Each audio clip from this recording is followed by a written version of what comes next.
ክቡራትና ክቡራን ተመልካቾቻችን እንደምን ቆያችሁ? እንግዲያችን የምታንጫጫይትን ትምህርት ልጀምራት ነው። እሱ ማን ነው? አውደ ነገሥት ነው። አውደ ነገሥት ለምንድን ነው ሰዎቹን አንገት የሚያስደፋ? ለምንድን ነው የሚያስጨንቅ ታልነው? ዋናው ነገር ረዥም ዘመናት ሴራ ስለተሰራበት ብቻና ብቻ ነው። ሌላ ምንም የተለየ ምክንያት የለውም። በርካታ ነው፣ መጽሐፍቶች በርካታ ናቸው። ቀደም ሲል ተናግሬያለሁ ከዚህ ቀደም። ግን ይሄ ደግሞ የአውደ ነገሥት ደግሞ እንዴት ስሙ እንደጠፋ፣ እንዴት የጠንቋይ መጽሐፍ እንደተባለ፣ እንዴት የመተት መጽሐፍ እንደተባለ፣ እንዴት አድርገው እንደመረዙት በነገራችን ላይ ህትመቱን ጭምር ነው ያበላሹት። አዎ ህትመቱ ተበላሽቷል። የጠንቋይ መጽሐፍ መስሏል። ባይድ ነገር ገብቶበታል፣ ተበርዟል በሚለው ነገር እስማማለሁ። በሱ ነገር እስማማለሁ። እኔ ያልኩት ያለሁት ጠንቋይ ማን ነው? መተታም ማን ነው? ለምንድን ነው አውደ ነገሥቱ የጥንቆላ መጽሐፍ የሆነ? ለምንድን ነው የአውደ ነገሥት ባለሙያዎች እንደ ጥበበኛ ያልተቆጠር ነው? ራሴን ጨምሬ እኔ የአውደ ነገሥቱ ባለሙያ ነኝ። በነገራችን ላይ ስራ ፈጠራ የምፈጥር በአውደ ነገሥቱ ነው። የአይነ ጥላ ገርጋሪ እንዳለባቸው የምመረምረው በአውደ ነገሥቱ ነው። እንደገና እዚያ ላይ የማዘዛቸውም የእጽዋት መድኃኒቶች በአውደ ነገሥቱ ነው። ማንኛውንም ነገር በጣም የማይታወቁ እንደ ሪህ ያሉ እንደነ ከልቻ ያሉ በሽታዎችና እንደነ ሕማመ ኮብሽ ያሉ እንደነ ምንድነው በርካታ ስማቸውን እዚህ በቃል የማልናገራቸው እንደ ኤችአይቪ ያሉ ለመዳን በጣም አስቸጋሪ የሆኑ በሽታዎችን የምናገረው በአውደ ነገሥቱ ነው። አውደ ነገሥቱ የጥበብ መጽሐፍ ነው። አንድም እግዚአብሔርን የሚራገም አጋንንትን የሚያነግስ አውደ ነገሥቱ ላይ የለም። እየገባችሁ ህትመቱ ተበላሽቷል። እውነት ነው፣ በሱ እንስማማለን። ከዚህ በተረፈ ወደ መረጃዎች ልውሰዳችሁ። አራተኛ ላይ ነው ያለው መረጃ። አራተኛ እጽዋቶች የተፈጠሩት ለሰው ልጆች እንዲያገለግሉና ለመግበ ሥጋ፣ ለመግበ ነፍስ፣ ለአንክሮ፣ ለተዘክሮ ተፈጥረዋል ይባላል። ምንጭ የሥነ ፍጥረት መጽሐፎችን ይመልከቱ። ዘፍጥረት ከመጀመሪያው ጀምራችሁ ብትመለከቱ እሱን ነው የሚናገር መጽሐፍ ቅዱሱ። በመሆኑም ስር ማሽ ቅጠል በጣሽ ብሎ ምሁራንን ማሳቀቅ መወንጀል የተሳሳተ አረዳድ መሆኑን ጠንቅቆ ማወቅ ይገባል። አምስተኛ ወንጌላዊው ቅዱስ ሉቃስ ሀገር በቀል አዋቂ ባለመድኃኒት እንደነበር በቃለ ወንጌሉ ተጽፏል። የት ላይ ነው የተጻፈ ካልከኝ ቆላሲስ ምዕራፍ 4 ከቁጥር 14 ላይ ያስረዳል። ወዳጄ ግባና አንብበው። ይሄ ነው እውነታው ነገር። እሺ ካዲያ ለምንድን ነው የሀገራችን ይሄ ከሆነ የሀገራችን ጥበበኞች ጠንቋይ የሚባሉት? ይህ አመለካከት ጭፍን ጥላቻና የረቀቀ ሴራ መሆኑን በዚህ ነው የምታውቁት።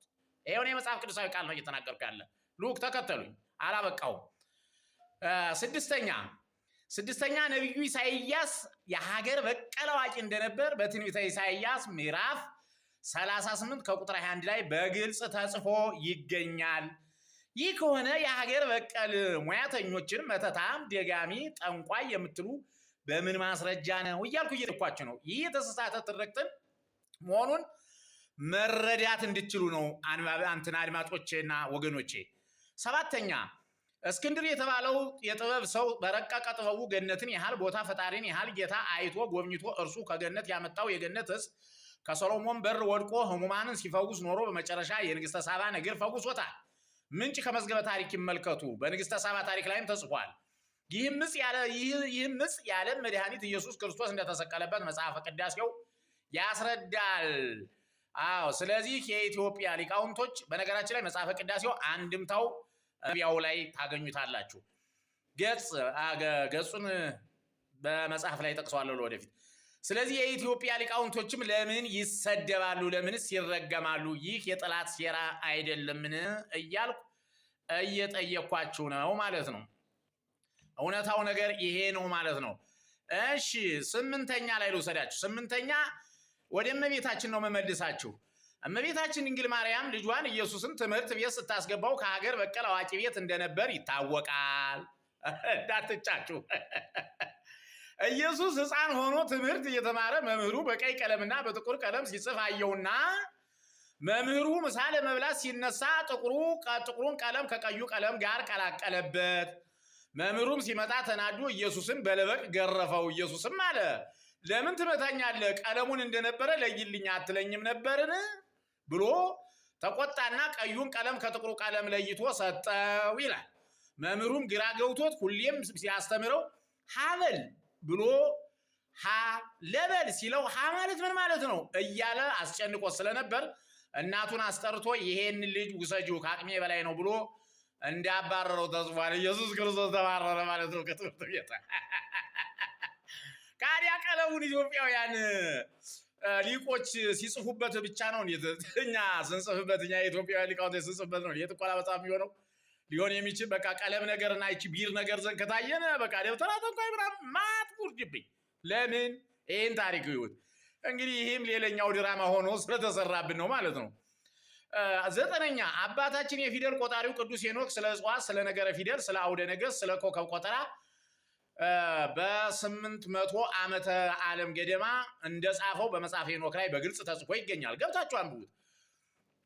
መጽሐፈ ሄኖክን እንድታነቡ በፈጣሪ ስም እጋብዛችኋለሁ። እንግዲህ ኢትዮጵያውያን ጥበበኞች ጠንቋይ፣ መተተኛ ከተባሉ አባታችን ሄኖክም ከዚህ ውንጀላ ማምለጥ አይችሉ ማለት ነው። ተጠቀቁ። መቼም ይህን ውንጀላ አባታችን ሄኖክ ቢያዩ ወይም ቢሰሙ ማለት ነው የሚያደርጉት ነው ቁምና ይቅር በላቸው እንደሚሉ አልጠራጠርም። ሊቁ ይላሉ። 10ኛና የዛሬው የመጨረሻዬ ባሕረ ሐሳብና አቡሻክር የሚባሉት መጽሐፎችም ለዚህ የጥንቆላ መጽሐፍ ለተባለው ለአውደ ነገሥቱ አምጠው የወለዱት እናትና አባቱ ከመሆናቸውን ባሻገር ስለ እጽዋት መድኃኒትነትን በዝርዝር ይመሰክራሉ። ስለዚህ ኢትዮጵያውያን ጥበበኞች ጥፋታቸው እምኑ ላይ ነው? ሉክ ጨርሻለሁ። በነገራችን 11ኛ ቁጥር በተለይ መጽሐፍ ቅዱሱን አቅርቤ ቃል በቃል የምትንጫጩበት በቀጣይ ማለት ትችላለህ። በቀጣይ የማቀርበው ቪዲዮ 11ኛ ቁጥር የምለቃት መጽሐፍ ቅዱስ እንዲህ ያለ የማሳያችሁ። ሁሉም ተዘጋጅ። ማርያምን በጣም ነው የሚገርማችሁ። ሁሉም ወደ ቤተክርስቲያን ሄዶ ምንድን ነው ምናምን ብሎ እንዲጠይቅ ነው ማድረግ። ምድረ ሰባኪ ጋር ሁላውም ሰባኪዎች ቤት እንዲያው 10-15 ሆኖ ተደራጅቶ እንዲሄድ ታላረኩ። እኔ መርጌታ ይባል ያደለው ጠብቁኝ። መጽሐፍ ቅዱስ እንዲዘርግቼ ነው ማሳያችሁ። ተከተሉኝ። ስለዚህ ያለው ነገር ይህ ነው ማለት ነው። እንግዲህ ቪዲዮ እንዳይበዛ ይብቃል። ለነበረን ቆይታ አመሰግናለሁ። አለቃ ይባቤ ነኝ። ሼር ላይክ አድርጉ። ብቻ ግን ሼር ላይክ ፎሎ ያንሰኛል። እሱን ነገር አድርጉልኝ። ሰብስክራይብ አድርጉልኝ። አመሰግናለሁ። ይቆያል።